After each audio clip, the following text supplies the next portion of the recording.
Hello everyone, welcome to the GS study. आज हम लोग हिस्ट्री का एक बहुत ही इंपॉर्टेंट टॉपिक जो कि है खिलाफत मूवमेंट। ये मॉडर्न हिस्ट्री का एक चैप्टर है, इसको आज हम लोग डिस्कशन करेंगे। हिस्ट्री का और भी बहुत सारा टॉपिक में ऑलरेडी एमसीक्यू और डिस्क्रिप्टिव वीडियो भी डाला गया है, तो आप लोग अगर वो नहीं देखे हैं प्लेलिस्ट में जाके आप लोग देख सकते हैं। ज़्यादा से ज़्यादा वीडियो के लिए आप लोग चैनल को सब्सक्राइब कर सकते हैं। देखते हैं खिलाफत मूवमेंट क्या था। तो खिलाफत मूवमेंट क्या था? द खिलाफत मूवमेंट कब से कब तक हुआ था? ये 1919 से 1924 तक ये मूवमेंट चला था। तो it was a political campaign launch in British India over British policy against Turkey and plan dismemberment of the Turkey after the world war one by allied force. तो देखिए खिलाफत मूवमेंट क्या था, एक पॉलिटिकल कैंपेन था ये, जो British India जब था, ब्रिटिश इंडिया के खिलाफ यहाँ का जो मुस्लिम कम्युनिटी थे वो लोग स्टार्ट किए थे। क्यों किए थे?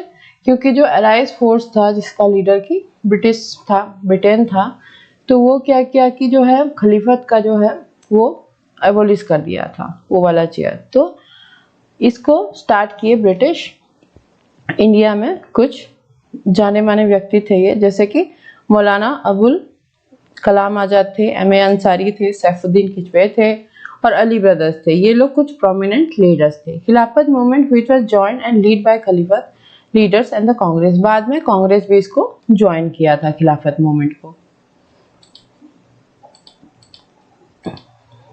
द ऑब्जेक्टिव क्या था इसका? The main objective of the Khilafat movement was to force the British government to change its attitude towards the Turkey and restore the khalifa to his former position. तो क्या था, जो खलीफा था, वो खलीफा जो मुस्लिम भी दुनिया भर में, वर्ल्ड में जितने भी मुस्लिम कम्युनिटी थे या इस्लाम रिलीजियस का, वो मेन रिलीजियस लीडर उनको मानते थे। तो वो वाला जो पोजीशन था वो ब्रिटिश गवर्नमेंट एबॉलिश कर दिया था। तो इनका ऑब्जेक्टिव यही था खलीफत मूवमेंट का, कि जो उसको रिस्टोर किया जाए, खलीफा का जो पोजीशन है उसको फिर से रिस्टोर किया जाए और ब्रिटिश गवर्नमेंट का जो एटीट्यूड है टुवर्ड्स टर्की उसको भी चेंज किया जाए। तो in November 1919, a joint conference of Hindus and the Muslim held under the chairmanship of Mahatma Gandhi. ये कॉन्फ्रेंस हुआ था नवंबर 1919 को, एक जॉइंट कॉन्फ्रेंस हुआ था जो कि कांग्रेस, मेनली कांग्रेस था, हिंदूज मतलब कांग्रेस और बाकी भी जितना भी हिंदूज थे और मुस्लिम, किसके लीडरशिप में हुआ था? महात्मा गांधी के। महात्मा गांधी पर्टिकुलरली इंटरेस्टेड क्यों थे खलीफत मूवमेंट में? क्यों थे कि हिंदू मुस्लिम टुगेदर आ जाएं, क्योंकि इस समय जो है कम्युनल जो है बहुत ज़्यादा कम्युनलिज्म बढ़ रहा था और ब्रिटिश का जो पॉलिसी था डिवाइड एंड रूल का, उसी हिसाब से उन लोगों ने रिलीजियस के तौर पे बांट दिया था देश को। इससे पहले इसका बैकग्राउंड में बहुत कुछ चल रहा था, जैसे कि गवर्नमेंट सेपरेट इलेक्टोरेट लाया था मुस्लिम कम्युनिटी के लिए। तो जो महात्मा गांधी चाहते थे कि हिंदू और मुस्लिम टुगेदर आए to achieve the country's independence, Bharat को आज़ादी देने के लिए महात्मा गांधी चाहते थे कि हिंदू और मुस्लिम साथ में आ जाए। देखेंगे खलीफा इशू क्या था। क्या इशू था? Turkey's alliance against British. तो टर्की का क्या था, जो दो फोर्स थे, जो वर्ल्ड वॉर वन हुआ था, दो फोर्स थे, उसमें से टर्की क्या था, उनके अगेंस्ट में था, ब्रिटेन के अगेंस्ट में लड़ रहा था ये। लेकिन जो टर्की का खलीफा था वो क्या था? The Muslim all over the world, including India, regarded Sultan of Turkey as the spiritual leader. खलीफा जो था उनको पूरा जो है वर्ल्ड भर के मुस्लिम जो है एज ए स्पिरिचुअल लीडर उनको मानते थे। लेकिन during the first world war क्या हुआ था? टर्की अलाइड किया किसके साथ? जर्मनी और ऑस्ट्रिया के साथ, अगेंस्ट ब्रिटिश के अगेंस्ट में। तो युद्ध जो था वो अलाइज फोर्स जीत गया था, ब्रिटेन के साथ जितने भी थे ब्रिटिश सरकार जीत गया था, और ये जो टर्की था, जर्मनी, ऑस्ट्रिया, ये लोग हार गए थे। तो उसके बाद ब्रिटिश गवर्नमेंट चाहता था कि टर्की में जो पावर, मतलब उसका जो पावर कॉन्सेंट्रेशन था उसको बांट दिया जाए और स्पिरिचुअल लीडर जो थे उनके खलीफा, वो जो पोजीशन था उसको एबॉलिश कर दिया था। और भी कुछ रीजंस थे जिसके लिए कि जो है खलीफत मूवमेंट स्टार्ट हुआ था। पहला था यहाँ का जो इंडियन मुस्लिम थे उनके मन में कुछ रिसेंट था। क्यों था? The Indian Muslim supported the government during the First World War। तो इंडियन मुस्लिम जो थे वो सपोर्ट किए थे ब्रिटिश गवर्नमेंट को फर्स्ट वर्ल्ड वॉर जो कि 1914 में स्टार्ट हुआ था, उसमें सपोर्ट किए थे, with an understanding that the scar place of Ottoman Empire जो था would be the hand in of खलीफा। ऑटोमन एम्पायर का जितना भी जो पवित्र स्थल सब था वो किसके हाथ में आ जाएगा, खलीफा के हाथ में आ जाएगा बोल के मुस्लिम सपोर्ट किए थे, लेकिन ऐसा तो हुआ नहीं। But after the world war Ottoman Empire was divided. उसके बाद क्या हुआ, ऑटोमन एम्पायर डिवाइड हो गया किसके, वर्ल्ड वॉर 1 के बाद। Turkey was dismembered and the Khalifa was removed from the power. उसके बाद क्या हुआ, इसका जो है रिजल्ट क्या था, लेकिन ऑटोमन एम्पायर को डिवाइड कर दिया गया और डिसमेंबर कर दिया गया किसको, टर्की को, और खलीफा का जो पोजीशन है उनको पावर से हटा दिया गया। This anger the Muslim who took it is an insult to the khalifa. ये मुस्लिम एंगर हुए, इंडियन का जितने भी मुस्लिम और बाकी भी जितने भी वर्ल्ड भर में मुस्लिम थे वो लोग गुस्सा हुए थे और रिसेंट हुए थे क्योंकि खलीफा का पोजीशन को हटा दिया गया था। तो ये डायरेक्टली एक इंसल्ट था। द अली ब्रदर्स शौकत अली और Mohammad Ali started the Khilafat movement against the British government. तो दो अली ब्रदर्स का नाम क्या था ये भी याद रखिए, शौकत अली और मोहम्मद अली। इन्होंने क्या किया था, एक खलीफत मूवमेंट जो है स्टार्ट किया किसके, ब्रिटिश गवर्नमेंट जो था उनके अगेंस्ट में। इससे पहले 1919 में क्या हुआ था, एक ऑल इंडिया खलीफत कमेटी फॉर्म किया गया था किसके लीडरशिप में, अली ब्रदर्स और मौलाना अबुल कलाम आजाद, अजमल खान और Hasrat Mohani, to force the British government to change its attitude. उसका जो एटीट्यूड था, रिमूव कर दिया था खलीफा को, उसको बदलाने के लिए ये लोग क्या किए थे, ऑल इंडिया खलीफत कमेटी फॉर्म किए थे। First the ground of a country wide agitation, मतलब एजिटेशन होने लगा, प्रोटेस्ट होने लगा, एजिटेशन मतलब पूरे जो है कंट्री के मुस्लिम आ गए थे कि और खलीफत कमेटी गठन किया गया था ब्रिटिश गवर्नमेंट के अगेंस्ट में। वही अभी हम लोग देखे थे कि all India Khilafat conference Delhi में हुआ था 1919 में। The call was made to boycott the British good. क्या मतलब कॉल यहाँ पे बोला गया कि ब्रिटिश गुड्स जितना भी है, जितना भी मतलब सामान आता है ब्रिटिश का, उसको बॉयकॉट करना है, ये था इसका ऑब्जेक्टिव। और डिमांड क्या था उनका, मुस्लिम जो इंडियन मुस्लिम थे उनका डिमांड क्या था, the khalifa's control over Muslim place should be retain. जो खलीफा मतलब कंट्रोल था मुस्लिम का, जितना भी पवित्र स्थल था उसको वैसे ही वापस जो पहले जैसा था वो रिटेन किया जाए।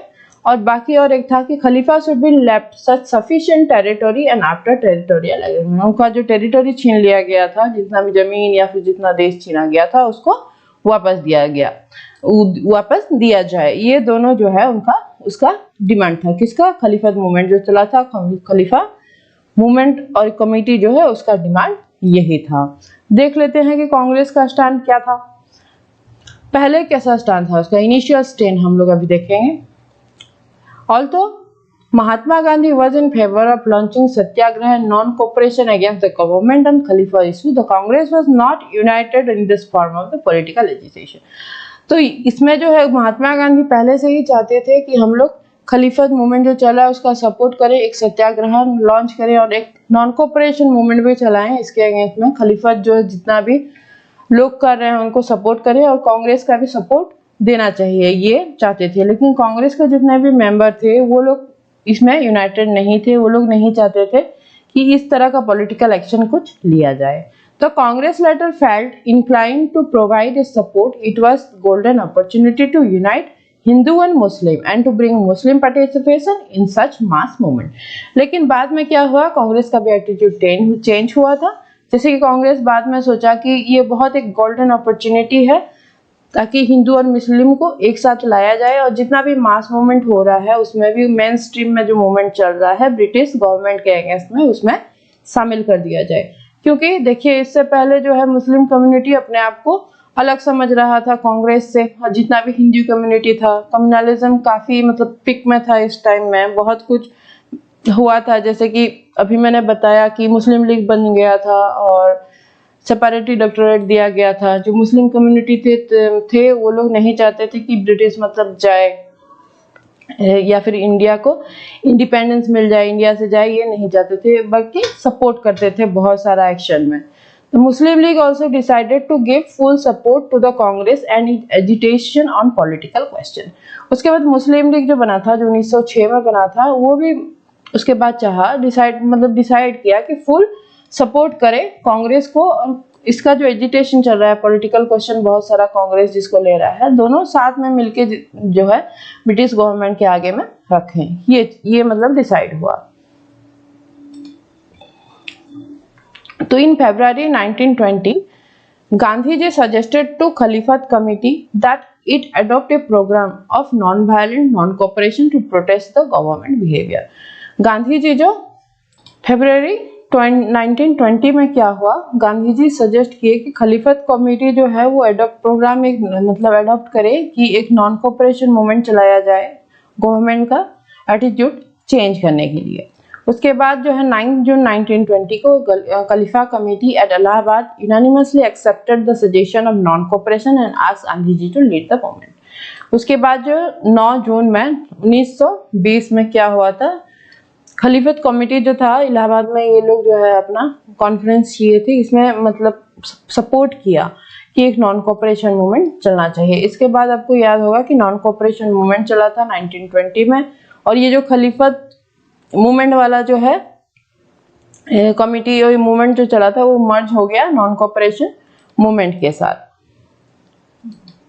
4 स्टेज इसमें मतलब जो हुआ था इलाहाबाद में कॉन्फ्रेंस, इसमें एक डिसीजन लिया गया कि 4 स्टेज होगा नॉन कोऑपरेशन का। क्या क्या? Surrender of title and honorary position, और resignation from the civil service under the government. Civil service जितना भी कर रहे थे वो लोग रेजिग्नेशन देंगे। Resignation from the police and army service, police और आर्मी वाले भी जो है अपना रेजिग्नेशन देंगे ब्रिटिश गवर्नमेंट को। और non payment of tax, tax जो है पेमेंट नहीं किया जाएगा। और जितना ब्रिटिश गवर्नमेंट टाइटल और अच्छा पोजीशन उनको दिया है उसको भी वो लोग त्याग देंगे। ये जो है 4 मतलब दिया गया 4 स्टेज होगा नॉन कोऑपरेशन का। नेक्स्ट देखते हैं। Subsequently the Khilafat movement merge with the non cooperation movement launch by Mahatma Gandhi in 1920। यही मैं बता रही थी कि 1920 में क्या हुआ, नॉन कोऑपरेशन मूवमेंट भी चला था तो उसके साथ खलीफत मूवमेंट जो है मर्ज हो गया।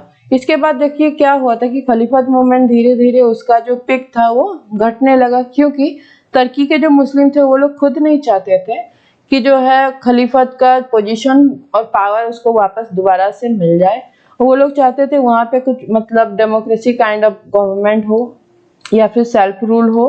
तो ये वाला जो था इशू, खलीफा वाला इशू, वो धीरे धीरे जो है दब गया। और उसके बाद तो आपको पता होगा नॉन कोऑपरेशन मूवमेंट चला था। इसके बाद हम लोग और एक वीडियो लाएंगे जिसमें कि नॉन कोऑपरेशन मूवमेंट को हम लोग अच्छे से डिस्कशन करेंगे। ये था खलीफत मूवमेंट के बारे में पूरा डिटेल्स, सारा डिटेल्स इसमें दिया गया है। आप लोगों को और भी कोई हिस्ट्री का टॉपिक चाहिए अगर उसमें वीडियो, तो आप लोग उसमें कमेंट बॉक्स में लिख सकते हैं कि किसमें चाहिए। और ये जो है हिस्ट्री के कुछ बहुत ही मतलब इम्पोर्टेंट इश्यूज हैं, इम्पोर्टेंट मोमेंट है। मॉडर्न हिस्ट्री हम लोगों का जो है उसमें ब्रिटिश शासन हुआ था, उसके बाद कौन कौन सा मूवमेंट चला था, कौन कौन सा एक्ट आया था, ये काफ़ी मतलब इम्पोर्टेंट है। Thank you for watching.